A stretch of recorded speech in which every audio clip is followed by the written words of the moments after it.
Alhamdulillah kita dapat meneruskan pengajian kita pada malam yang berbahagia ini. Kita dikumpulkan oleh Allah kepada majlis yang penuh berkah dan rahmat Allah ini. Mudah-mudahan kita selalu dalam keadaan sehat walafiat dan dilindungi oleh Allah kepada segala penyakit, mara bahaya dan musibah. Amin ya rabbal alamin. Malam ini nampaknya pengajian kita gabung dengan kecamatan Bandar Petalangan karena di sore sekarang terputus. Jadi sehingga mereka datang gabung dengan kita. Para jemaah majelis taklim rahmatullah, kita mengulang kembali dari pengajian kita yang lalu untuk lebih memahami, untuk lebih dapat kita pahami dan kita amalkan, dan untuk dapat kita ketahui. Itu pasal yang keempat pada mengatakan segala ilmu yang dituntut akan dia fardu ain. Jadi sebelumnya sedikit kita sampaikan sabda Nabi sallallahu alaihi wasallam, huduru majlisi alimin afdalu min salatin alfi raka'atin wa iyadatin alfi marid wa syuhudin alfi janazatin. Faqila ya Rasulullah wa min qira'atil Qur'an, faqala wa hal yanfa'ul Qur'an illa bil ilm. Jadi artinya kata Rasulullah, hadir pada tempat majelis taklim. Ini namanya kita ini kan majelis taklim. Kita sudah namakan majelis kita ini majelis taklim. Hadir pada majelis taklim kata Rasulullah terlebih afdal daripada sembahyang 1000 rakaat. Huduru majlisin alimin afdalu min salatin alfi rakaat. Hadir di majelis taklim itu lebih afdal daripada sembahyang sunat 1000 rakaat. Kemudian ditambah lagi dengan pahala wa'iyah dari alfin malik, menengok orang sakit 1000 orang. Kemudian ditambah lagi dengan wasyuhudin alfin janazah, yaitu takziah kepada 1000 orang jenazah, yang orang meninggal 1000 orang. Itu lebih baik daripada, lebih baik hadir ke majelis taklim. Kita tak datang, misalnya kita sembahyang sunat, saya tidak pergilah majelis taklim, biarlah sembahyang sunat 1000 rakaat aja. Kata Rasulullah, lebih baik pergi ke majelis taklim daripada sembahyang sunat 1000 rakaat. Bahkan ditambah dengan nengok orang sakit 1000. Ditambah lagi ziarah kepada orang meninggal 1000. Lebih baik hadir ke majelis taklim.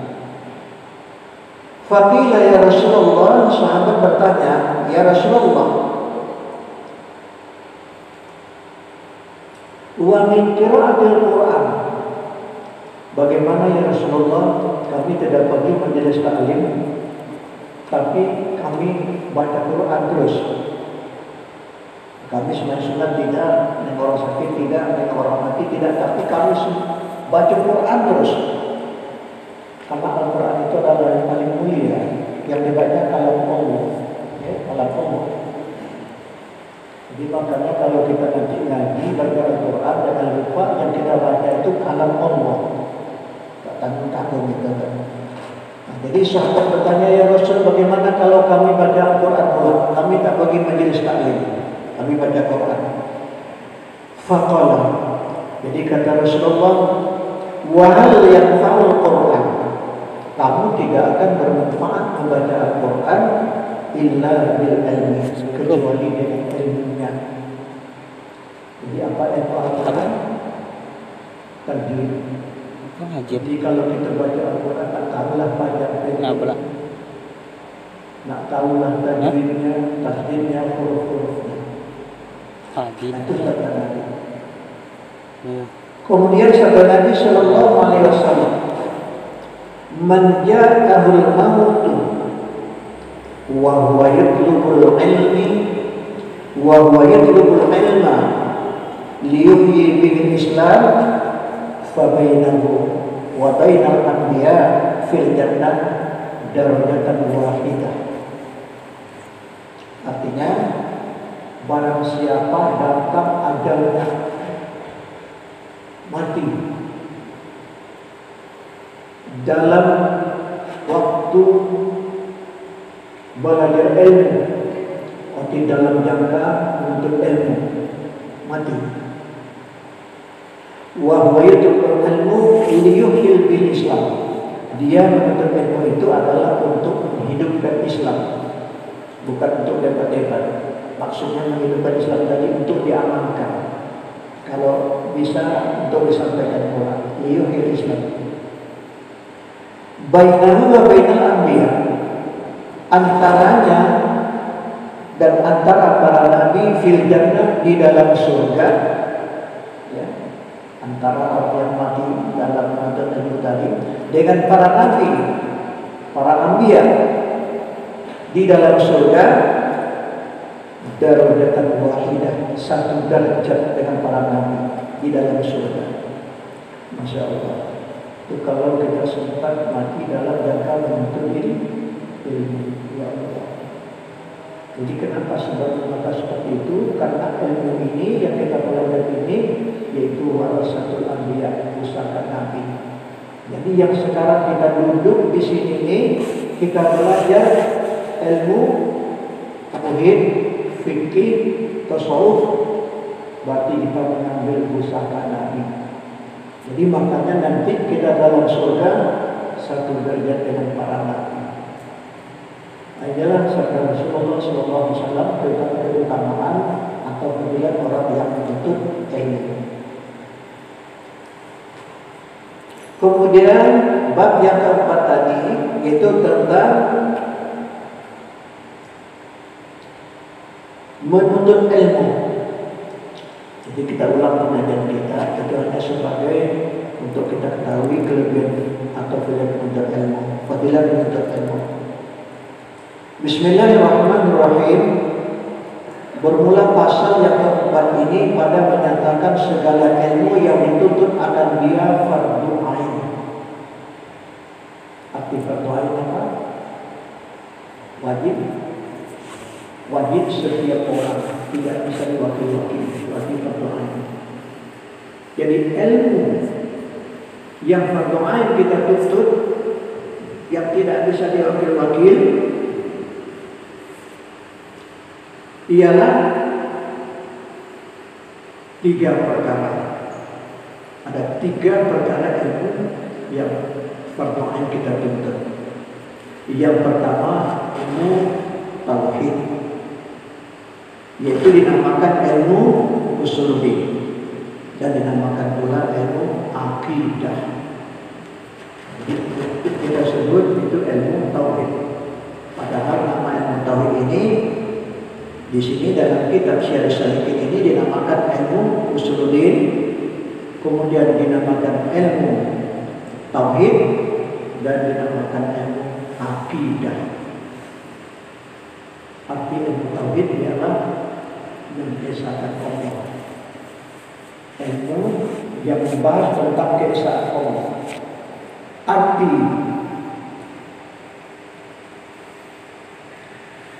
kemudian arti ilmu usuluddin yaitu pokok agama, asal dan pokoknya agama tauhid.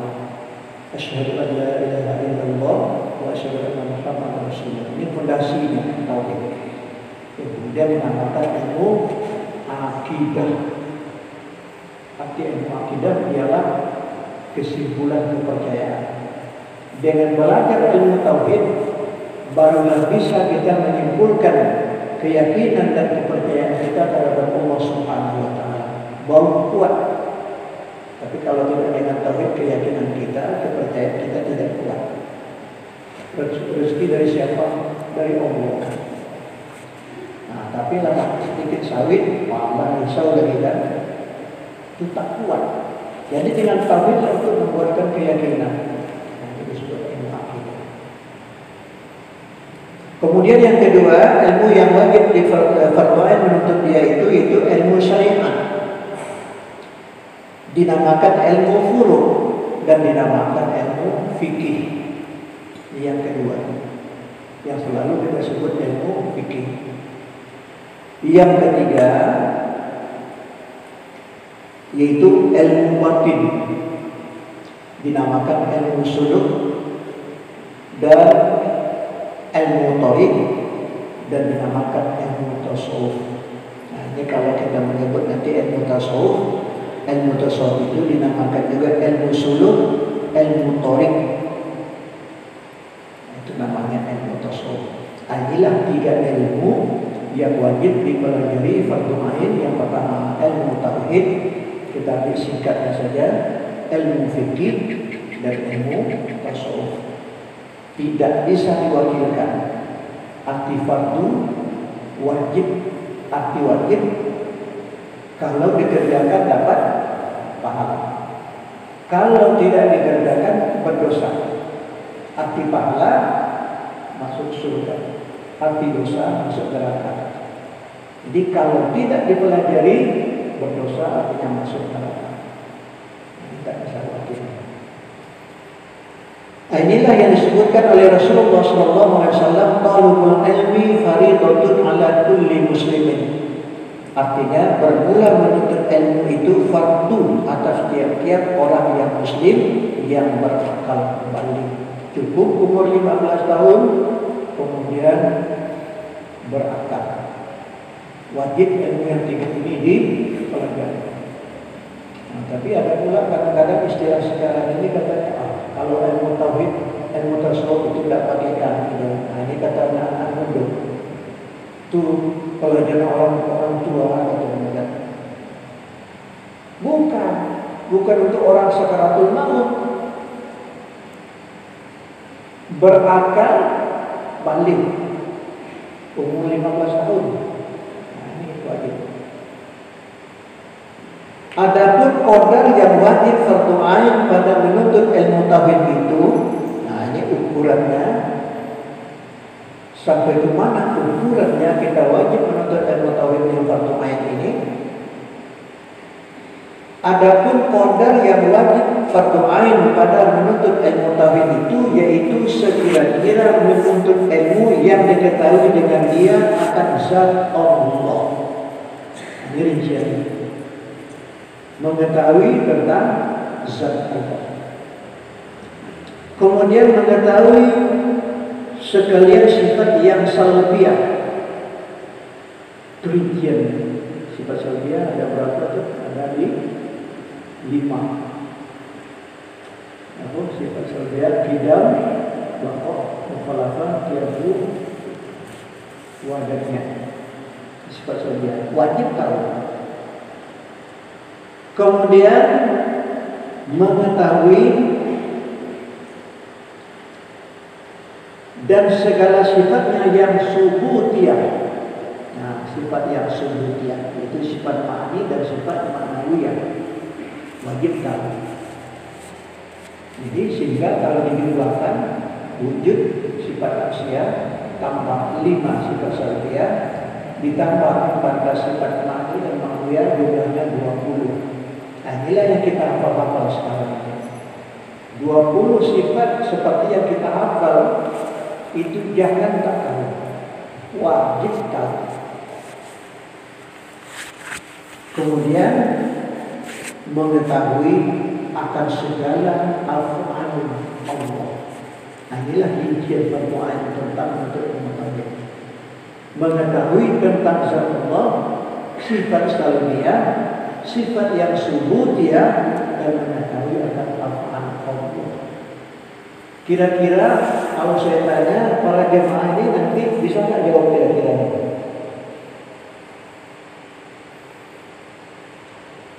Kalau bisa, itu berarti sudah selesai. Tapi kalau tak bisa, berarti belum selesai. Bisa tak ditanya kira-kira? Ada soal ya, soalnya. Karena kita sekarang dalam proses hafal. Tapi ingat, kontrak hafalan jangan lupa. Masing-masing kita kan punya kontrak, ya. Ada kontrak. Nanti mungkin ada pertanyaan, kita tahu.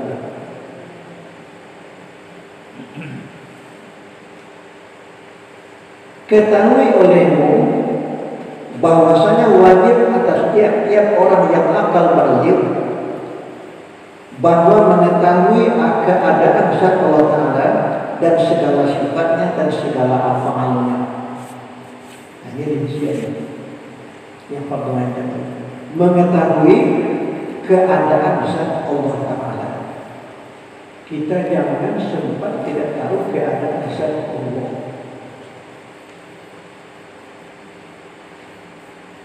Wajib tahu.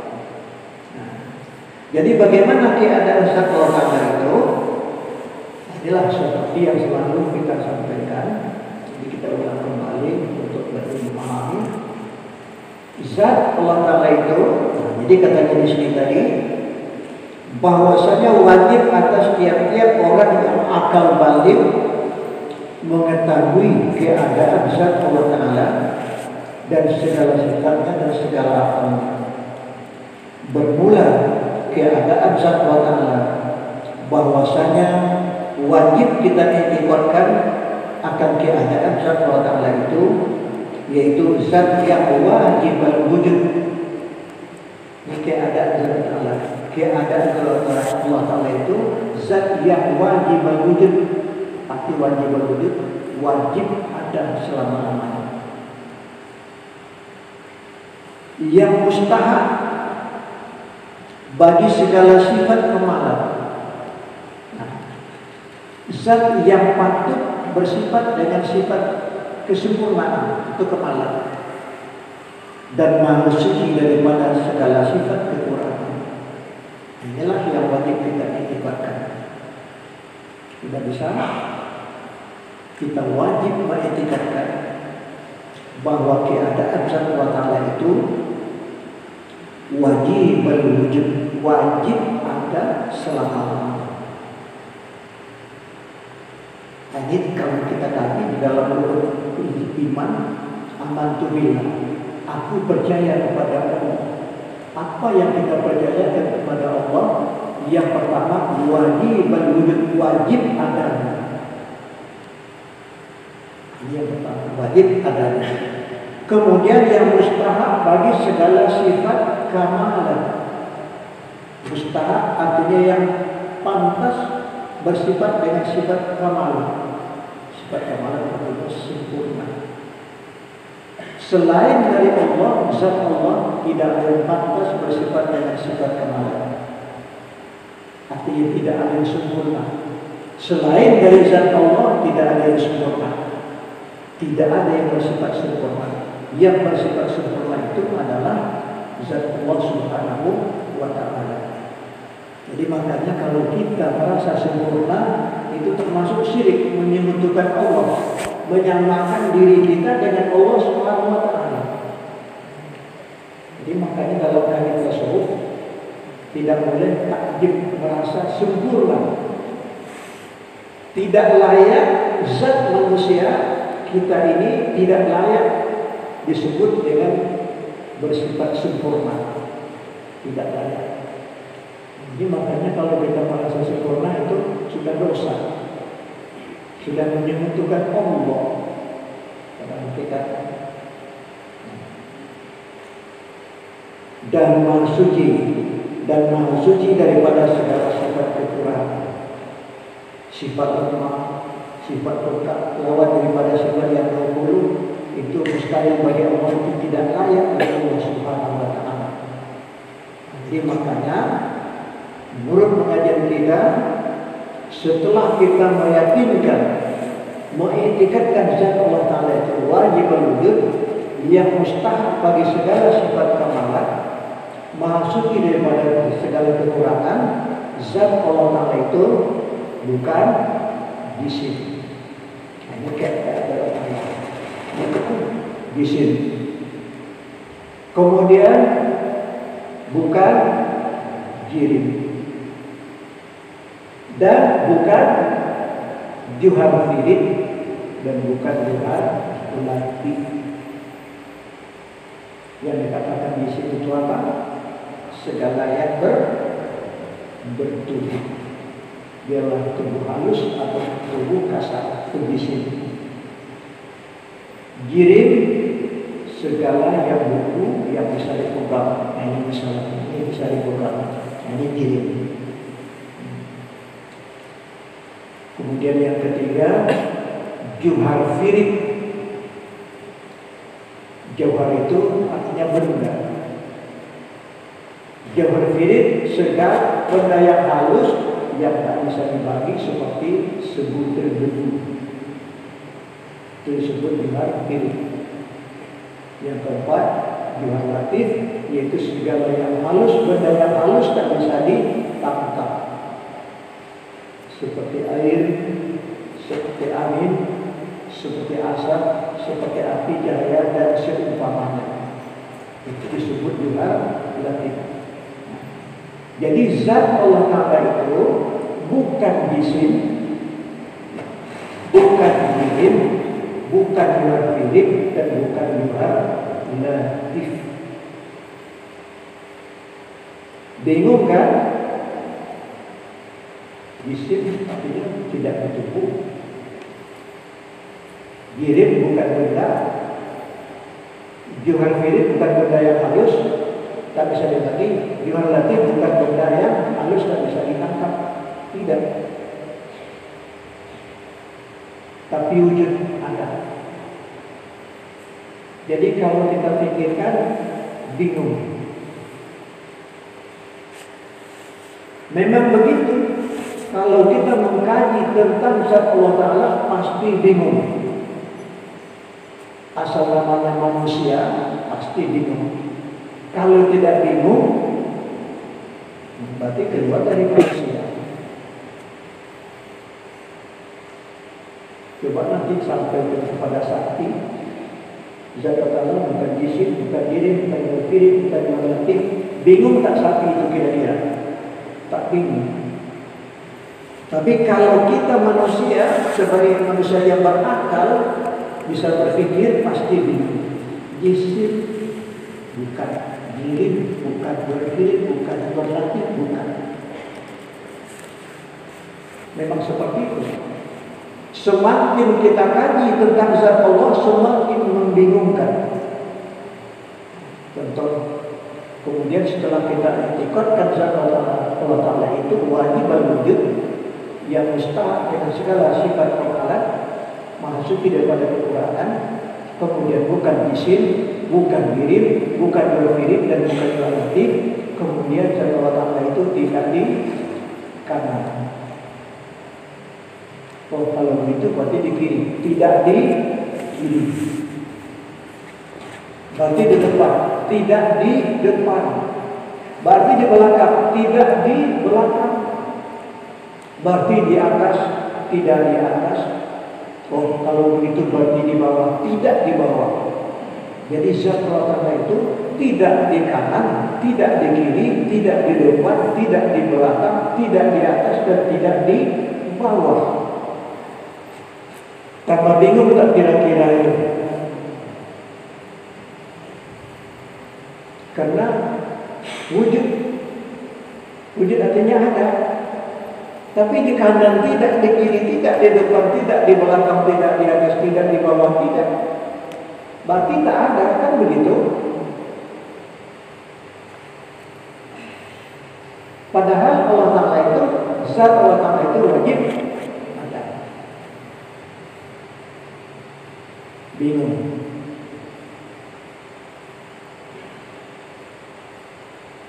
Kita pahami lagi tentang zat Allah Ta'ala itu yang wajib kita etikotkan. Zat Allah Ta'ala itu tidak jauh, tidak dekat, tidak bergerak, tidak diam, tidak bermasa, dan tidak dikandung oleh masa. Tidak di dalam sesuatu dan tidak sesuatu di dalamnya. Masya Allah, bingung. Ya kan? Ibu pikirkan. Jauh indah, berarti dekat tidak. Gerak tidak, berarti diam tidak. Tidak bermasa dan tidak dikandung oleh masa.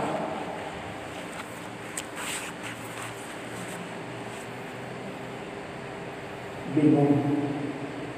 Biarlah nanti bingung.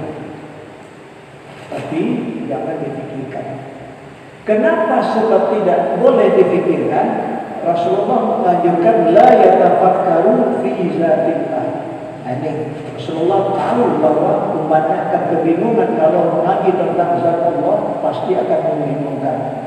Jadi sehingga Rasulullah memberi komentar la yatafakkaru fi zatillah. Jangan engkau fikirkan zat Allah.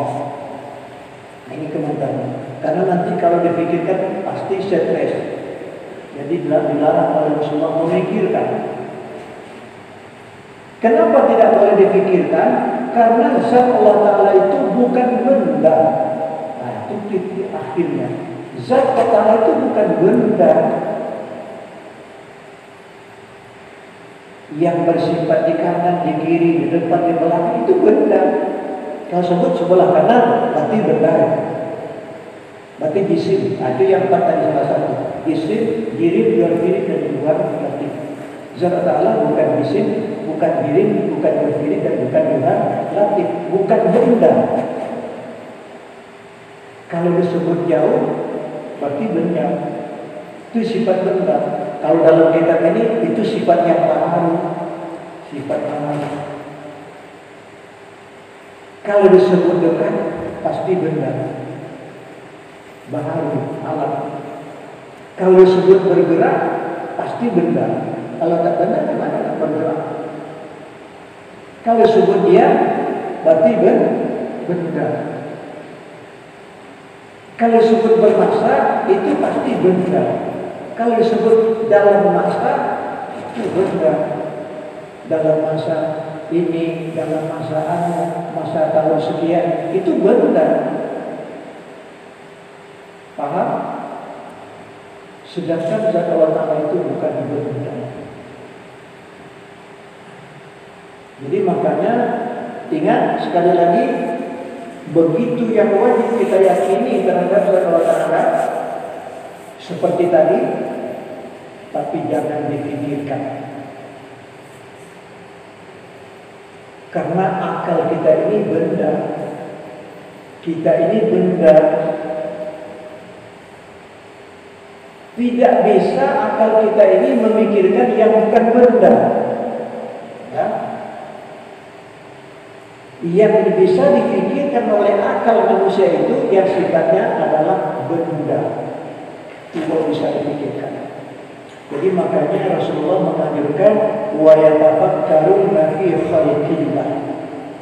Maka fikirkanlah apa-apa yang diciptakan oleh Allah Subhanahu wa Ta'ala. Karena benda, itulah kemampuan otak untuk memikirkan yang sifatnya adalah benda. Silakan fikirkan.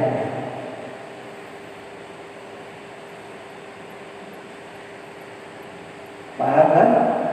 Sekarang sedang viral-viralnya masalah apa? Bagi ibu-ibu yang jadi viral ini, bagi ibu-ibu apa? Jawab.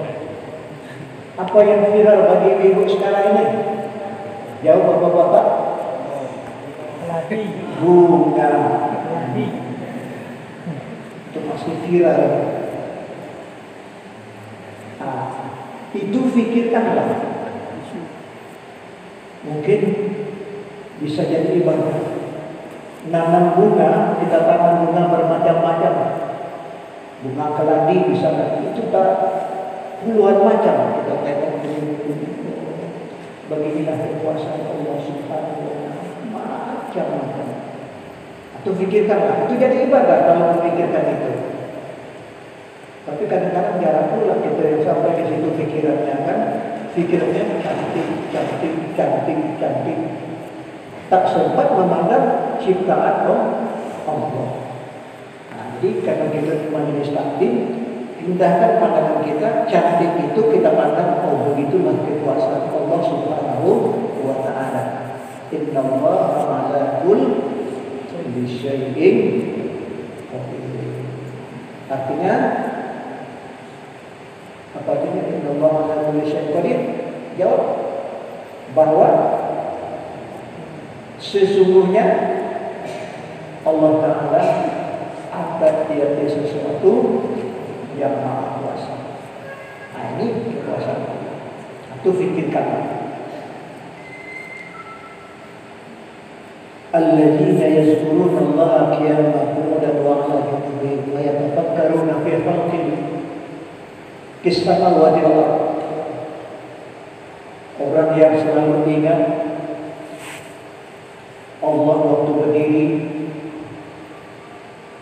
ingat waktu duduk, ingat waktu berbaring. Wa yatafakkaruna fi khalqis samawati wal ardh. Kemudian itu ayat Al-Quran kalau tidak salah. Kemudian dia memikirkan segala apa-apa yang di langit dan di bumi. Akhirnya apa?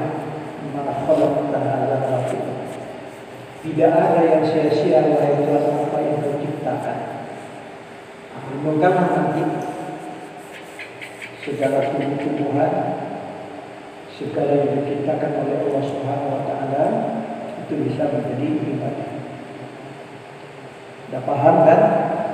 Ini kita membahas tentang kewajiban kita terhadap ilmu tauhid. Tahu sejauh mana kemampuan Allah itu rinciannya. Masih ingat? Yang lupa? Ini tentang tauhid. Lah sudah tahu kita tentang keadaan zat Allah Ta'ala itu, baru kita ketahui tentang sifat-sifat Allah. Kemudian kita tahu tentang af'al Allah Subhanahu wa Ta'ala.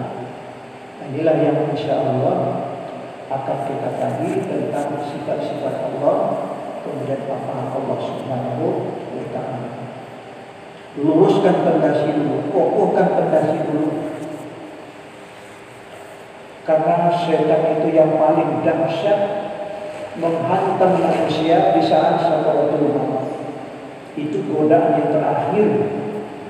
Bagaimana supaya manusia itu mati di dalam su'ul khotimah tanggal 5, mati dalam kekafiran, mati dalam menyekutukan Allah Subhanahu wa Ta'ala. Ini kalau kita tidak paham tentang Allah.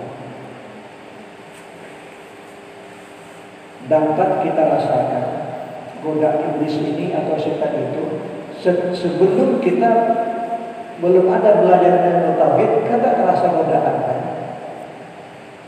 Tak ada apa-apa semuanya Allah. Tapi setelah kita belajar ilmu tauhid, baru datang godaan yang membayangkan Tuhan itu beginilah, terbayanglah, bercahayalah, macam-macam kan dibayangkan. Apalagi dalam kita berzikir kan, kita sudah belajar ilmu tauhid, la ilaha illallah, la ilaha illallah. Ini cahaya Tuhan, oh begitu Tuhan. Tapi hati kita menolak.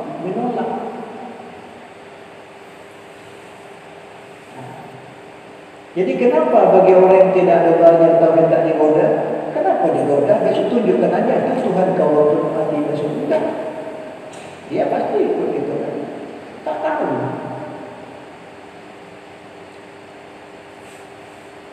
Apalagi tasawuf kalau tidak dipelajari,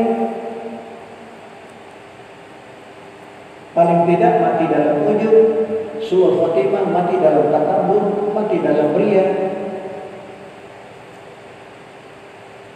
Karena kalau pandangan mata ini yang hebat, yang elok pandangan mata itu sekadar lahiriah. Batinnya bagaimana? Mati. Jadi kalau ilmu fikih itu untuk mengelokkan amal zahir, kemudian kalau ilmu tasawuf itu untuk membersihkan hati daripada sifat kejahatan, supaya hati bersih daripada sifat ujub, daripada sifat takabur, sifat riya. Coba kita uji bagaimana halusnya setan itu bermain nanti di waktu dalam sakaratul maut. Itu para ulama sudah menyebutkan setan paling dahsyat tentang orang yang dalam sakaratul maut. Imam Ahmad bin Hanbal. Tahu tak Imam Ahmad bin Hanbal? Siapa Imam Ahmad bin Hanbal itu? Ulama besar, kan? Itu termasuk ulama wali Allah. Imam Ahmad bin Hanbal. Dan ada sebuah Muzabah Mali. Di dalam keadaan Ahmad bin Hanbal itu,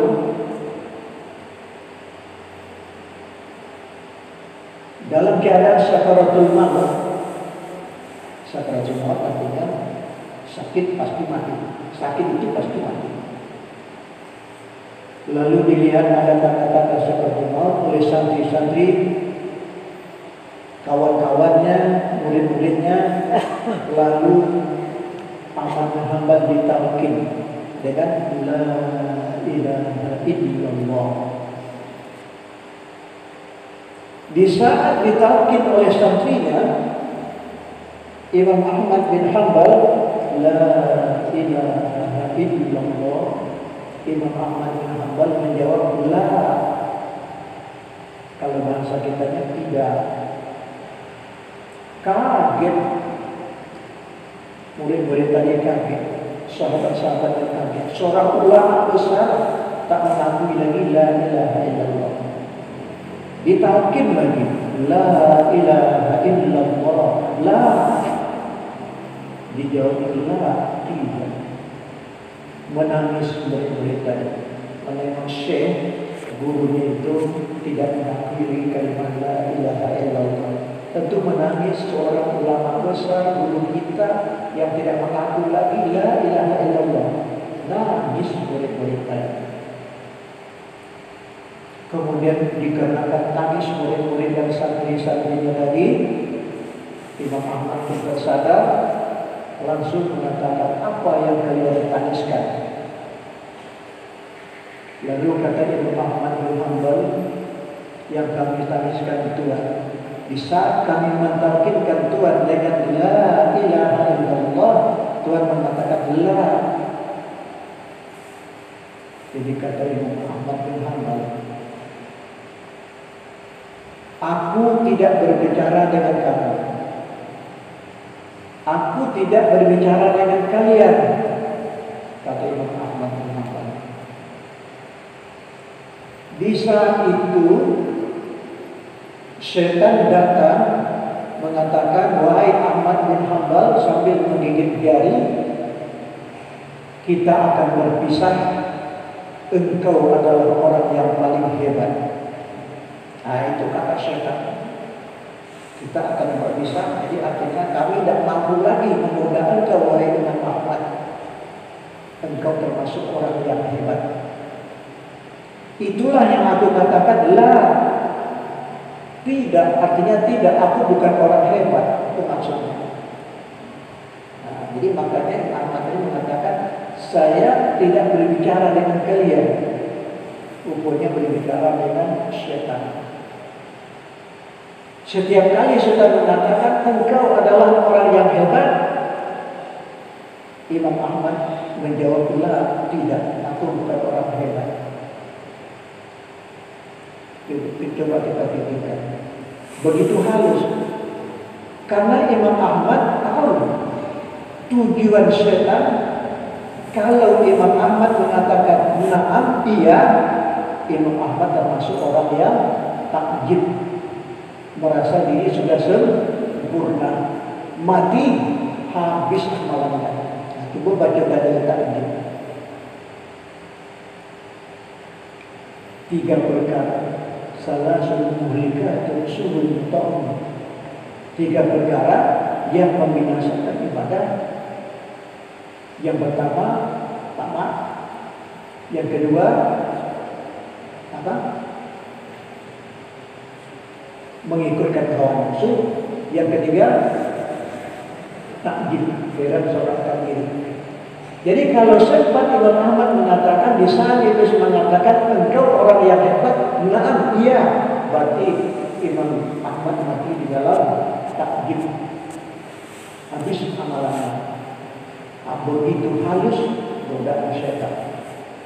Tapi karena Imam Ahmad adalah orang yang sudah dipelihara oleh Allah Subhanahu wa taala, dia termasuk wali Allah.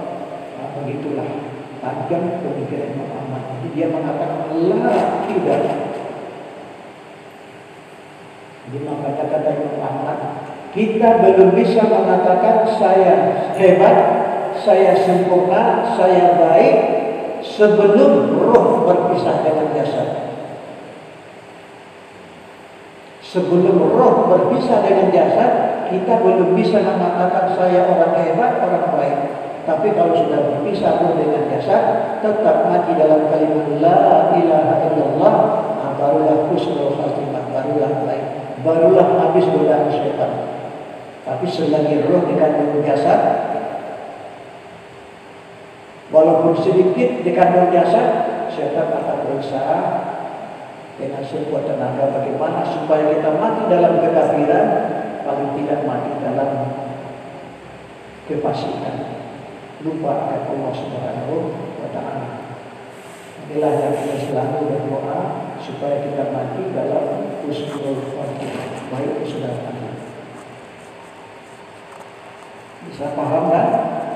Jadi itulah makanya kita diwajibkan menuntut ilmu oleh Rasulullah SAW. Paling tidak ada 3 ilmu yang wajib dimulai dari fardu ain. Yang pertama ilmu tauhid, yang kedua ilmu fikih, yang ketiga ilmu tasawuf. Jadi demikianlah yang kita sekali lagi pengajian kita tadi. Zat Allah itu wajib ada selama-lamanya, bukan isim, bukan ini, bukan kiri, dan bukan dua lagi. Tidak di kanan, tidak di kiri, tidak di depan, tidak di belakang, tidak di atas, tidak di bawah, tidak jauh, tidak dekat, tidak bergerak dan tidak diam, tidak bermasa dan tidak dikandung oleh masa, tidak di dalam sesuatu dan tidak sesuatu di dalamnya. Bingung boleh, jangan dipikirkan. Maksud dipikirkan bagaimana ya? Bagaimana kalau seperti itu? Bagaimana tidak boleh bagaimana? Cukup bingung, udah begitulah yang wajib diyakinkan. Nah, di terakhir sekali lagi jangan dipikirkan, tapi dipikirkan dicari bagaimana betul. Itu tidak boleh. Jadi demikianlah untuk pengajian kita malam ini.